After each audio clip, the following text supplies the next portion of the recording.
ఆదిలాబాద్ పట్టణంలో ఇస్కాన్ ఆధ్వర్యంలో జగన్నాథుని రథయాత్ర కన్నుల పండుగగా సాగింది. మధుర జిన్నింగ్ ఆవరణలో దేవతామూర్తులకు ప్రత్యేక పూజలు చేసి పూలతో అలంకరించిన రథంలో శోభాయాత్రను ఎమ్మెల్యే పాయల్ శంకర్, ఎస్పీ అఖిల్ మహాజన్ ప్రారంభించారు. రథయాత్రలో చిన్నారుల దేవతామూర్తుల వేషధారణలు ప్రత్యేక ఆకర్షణగా నిలిచాయి. భక్తులంతా కలిసి భక్తి శ్రద్ధలతో రథాన్ని లాగారు. నృత్యాలు చేస్తూ వాయిద్యాలు వాయిస్తూ పట్టణ ప్రధాన కూడలిలో రథయాత్ర కొనసాగింది.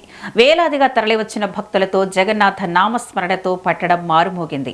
ప్రపంచవ్యాప్తంగా ఒక్కరోజు 1000 రథయాత్రలు జరుగుతున్నాయని, దీని ద్వారా లక్షలాది మంది ఈ రథయాత్రలో పాల్గొంటున్నారని, ప్రతిరోజు 25 లక్షల మందికి అన్నదానం జరుగుతుందని పరమానంద మహర్షి అన్నారు.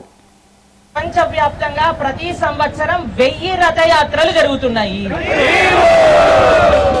1000 రథయాత్రలు అంటే ఎన్ని లక్షల మంది జగన్నాథ స్వామి వారి యొక్క కృప పొందుతున్నారో ఆలోచించండి. కేవలం భగవత్ సేవనే కాదు, భారతదేశంలో ఒక్కరోజు కేవలం ఇస్కాన్ సంస్థ ద్వారా ప్రతి నిత్యము 20 లక్షల మందికి అన్నదానం జరుగుతూ ఉన్నది. 20 లక్షల మంది.